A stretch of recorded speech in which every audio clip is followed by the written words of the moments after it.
শুভ সকাল ছাত্রছাত্রীরা। আমি Biswanath Banerjee hope polytechnic institute থেকে যে সমস্ত শিক্ষার্থীরা আমাদের ষষ্ঠ সেমিস্টার সিভিল ইলেকট্রিক্যাল ও মেকানিক্যাল ডিপার্টমেন্টে অধ্যয়ন করছ, তাদেরকে আজ আমি ইন্ডাস্ট্রিয়াল ম্যানেজমেন্ট ক্লাসে স্বাগতম জানাচ্ছি। আমি তোমাদেরকে আজ নবম অধ্যায় কর্মী ব্যবস্থাপনা ও মানবীয় সম্পর্ক এই চ্যাপ্টারটি নিয়ে আলোচনা করব। আমরা এখান থেকে আজ যেটুকু জানব, কর্মী ব্যবস্থাপনার ধারণা, সংজ্ঞা, ইহার কার্যাবলী, কর্মী সংগ্রহ, কর্মী সংস্থানের সংজ্ঞা ও ইহার উৎস সমূহ, কর্মী সংস্থানের বা কর্মী সংগ্রহের উৎস। কর্মী হচ্ছে প্রতিষ্ঠানের চালিকা শক্তি। আমরা সংগঠনের সকল কিছু ব্যবস্থাপনা করার পর যাদের দ্বারা এই কাজটি সম্পাদিত হবে তারা এই প্রতিষ্ঠানের চালিকা শক্তি, অর্থাৎ কর্মীবৃন্দ। কর্মী ছাড়া তো প্রতিষ্ঠান চলতে পারবে না। আর এই কর্মী ব্যবস্থাপনা একটি অতীব গুরুত্বপূর্ণ বিষয়। এই কর্মী ব্যবস্থাপনার সাথে মানবীয় সম্পর্কটি ওতপ্রোতভাবে জড়িত, অর্থাৎ কর্মীদের মানবীয় সম্পর্কের সাথে ব্যবস্থাপনা করতে হবে। এই কর্মীরাই প্রতিষ্ঠানকে তার কাঙ্ক্ষিত লক্ষ্যে পৌঁছে যেতে অগ্রণী ভূমিকা পালন করবে, যারা একেবারে নিম্ন লেভেল থেকে কাজ করে। উৎপাদনের অপরিহার্য উপাদানই হচ্ছে এই শ্রমিক কর্মী। উৎপাদনের সব উপকরণই বিফলে চলে যায় দক্ষ শ্রমিক কর্মীর অভাবে। প্রতিষ্ঠানের জন্য সুষ্ঠু পরিকল্পনা প্রণয়ন করে এবং প্রয়োজনীয় যন্ত্রপাতি স্থাপন করার পর নির্ধারিত লক্ষ্য অর্জন করা সম্ভব হয় না এই দক্ষ কর্মীর অভাবে। মানি, মেশিন, ম্যাটেরিয়াল এসবই অর্থপূর্ণ হবে যখন প্রতিষ্ঠানে উপযুক্ত কর্মী সংস্থান হবে।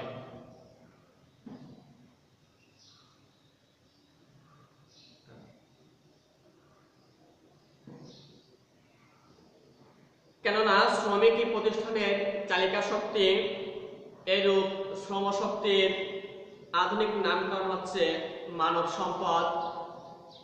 শ্রমিক কর্মীদের বেতন, মজুরি প্রদান, পদোন্নতি, পদাবনতি, বদলি, অবসর, ছাঁটাই, প্রশিক্ষণ ও উন্নয়ন ইত্যাদির মাধ্যমে দক্ষ মানব সম্পদে পরিণত করা সম্ভব। আর এর সামগ্রিক কর্মকাণ্ডের নামই হচ্ছে কর্মী ব্যবস্থাপনা। কর্মী ব্যবস্থাপনা একটি বিশেষ ধরনের কলাকৌশল, যা একটি যোগ্য কর্মশক্তিকে এমনভাবে অর্জন, উন্নয়ন ও রক্ষণাবেক্ষণ করে যাতে প্রতিষ্ঠানের কার্যক্রম ও উদ্দেশ্য সর্বাধিক দক্ষতা ও মিতব্যয়িতার সাথে অর্জিত হয়। কর্মী ব্যবস্থাপনা মূলত শ্রমিক কর্মী সংক্রান্ত নীতিমালা প্রণয়ন ও এর বাস্তবায়নে প্রয়োজনীয় ব্যবস্থা গ্রহণ করে। এ প্রসঙ্গে ইএফএল ব্রিস বলেছেন, personnel management is that a part of management which deals with the humanity of an organization। অর্থাৎ কর্মী ব্যবস্থাপনা হলো ব্যবস্থাপনা বিষয়ের সেই অংশ যা কোনো প্রতিষ্ঠানের মানবীয় দিক নিয়ে কাজ করে। তাই বলতে পারি আমরা যে ব্যবস্থাপনার যে শাখা প্রতিষ্ঠানের জনশক্তির সুষ্ঠু ব্যবহার ও নিয়ন্ত্রণ নিশ্চিত করে তাকেই কর্মী ব্যবস্থাপনা বলা হয়।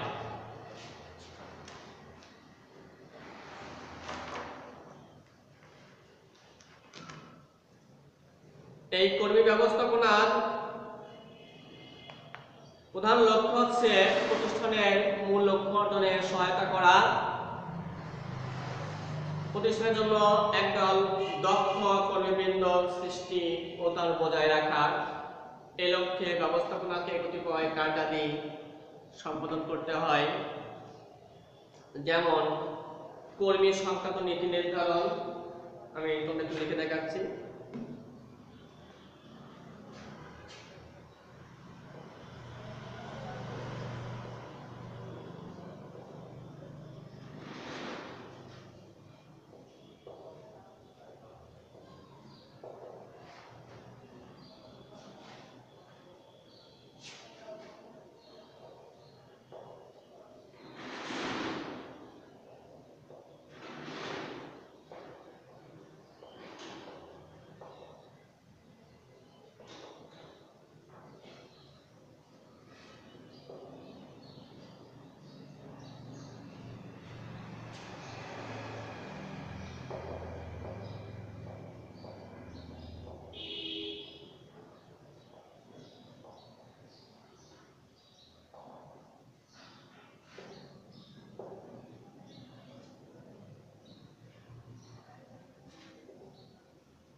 আমি এগুলো আলোচনা করে নেই, পরে বাকিগুলো লিখে বাকিগুলো আলোচনা করবো আমরা।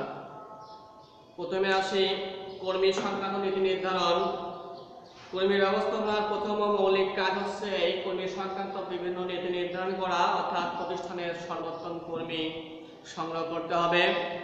প্রতিষ্ঠানের শিক্ষা ও প্রশিক্ষণের মাধ্যমে কর্মীদের কর্মদক্ষতা বৃদ্ধি করতে হবে। প্রতিষ্ঠানের জ্যেষ্ঠতা ও দক্ষতার উপর ভিত্তি করে কর্মীদের পদোন্নতি দিতে হবে। কর্মী ব্যবস্থাপনাকে কর্মী সংক্রান্ত এই সমস্ত বিভিন্ন নীতি নির্ধারণ করতে হয়। তারপর হচ্ছে কর্মী পরিকল্পনা প্রণয়ন।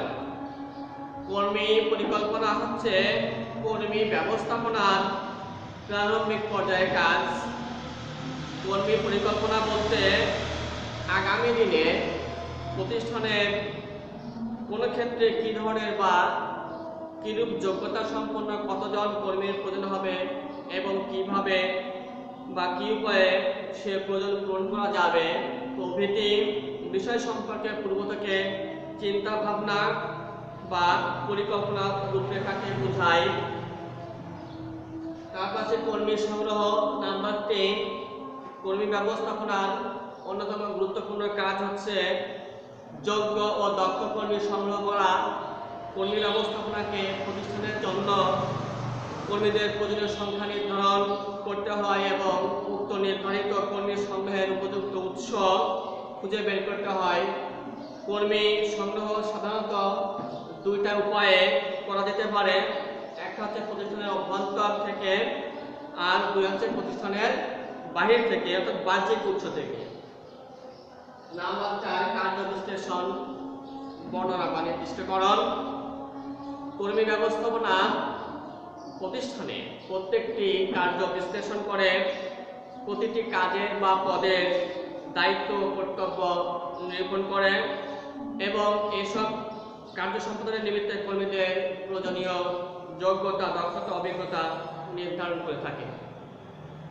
কাজের মূল্যায়ন ও মজুরি নির্ণয়। কর্মীদের কাজে নিয়োগের পর তারা কিভাবে কাজ করছে তা নির্ধারণ করতে হয়, পর্যবেক্ষণ করতে হয় এবং প্রয়োজনে কর্মীদেরকে পুরস্কারের ব্যবস্থা করতে হয়। এই কাজের মূল্য নির্ধারণ করে কর্মীদের পারিতোষিক নির্ণয় করা হয়। কর্মীর কাজের মূল্য তার ব্যক্তিগত অবদান ও কার্য সম্পাদনের মাত্রার উপর ভিত্তি করে তাকে পুরস্কৃত করা হয়। নিয়োগ ও নির্দেশনা।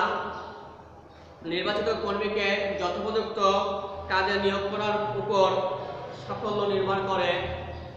কর্মী ব্যবস্থাপনা কর্মীদের যথাস্থানে নিয়োগ এবং তার কাজ সম্পর্কে প্রয়োজনীয় নির্দেশনা প্রদান করে থাকে।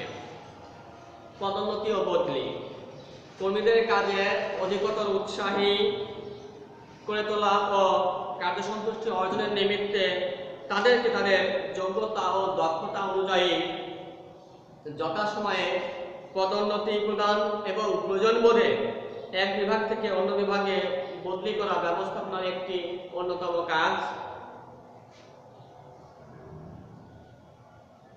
পদোন্নতি, বদলি বা ছাঁটাই।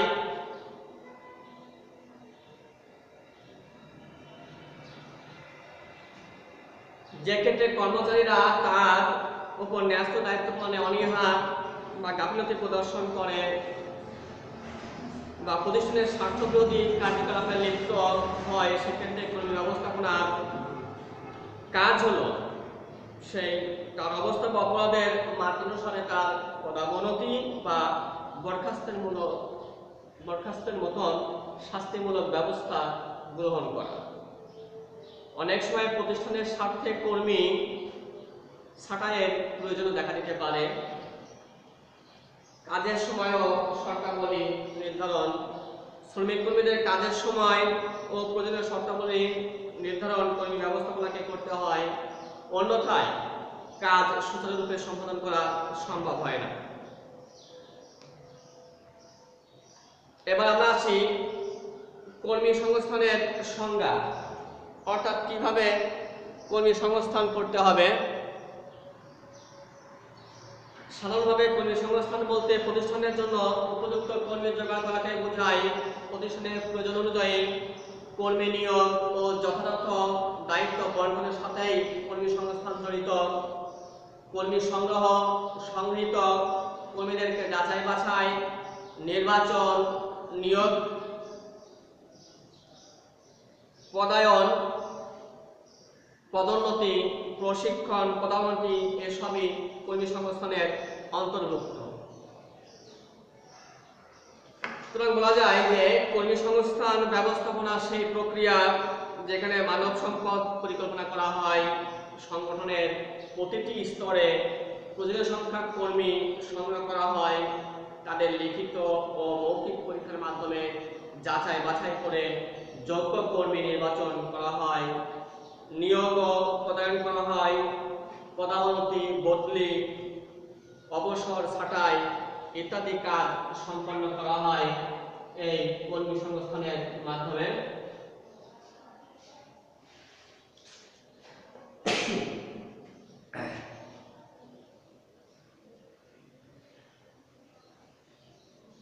এই কর্মী সংগ্রহ প্রতিষ্ঠানের গৃহীত পরিকল্পনা বাস্তবায়নের লক্ষ্যে কার্য সম্পাদনের জন্য প্রয়োজনীয় সংখ্যক কর্মী খুঁজে বের করাই হচ্ছে কর্মী সংগ্রহ।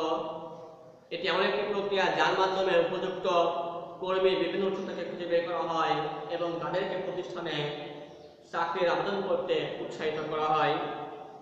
এই কর্মী সংগ্রহের উৎসকে আবার দুইটি ভাগে ভাগ করা হয়েছে। একটা হচ্ছে অভ্যন্তরীণ উৎস, আরেকটি হচ্ছে বাহ্যিক উৎস। অভ্যন্তরীণ উৎস প্রতিষ্ঠানের নিযুক্ত কর্মীরা তাদের সুপারিশ অথবা কর্মীদের পরিচিত কাউকে সম্ভাব্য কর্মী হিসেবে সংগ্রহ করা হয়, তখন তাকে অভ্যন্তরীণ উৎস বলা হয়। যেমন পদোন্নতি, কোনো কর্মীকে তার বর্তমান পদ থেকে অধিকতর দায়িত্বপূর্ণ ও মর্যাদাপূর্ণ উচ্চ পদে প্রদান করা হলে তাকে পদোন্নতি বলা হয়। এর মাধ্যমে যোগ্যতা ও দক্ষতা সম্পন্ন কর্মীদের উচ্চ পদে নিয়োগ দিয়ে প্রতিষ্ঠানের অভ্যন্তরীণ উৎস থেকে কর্মী সংগ্রহ করা হয়ে থাকে।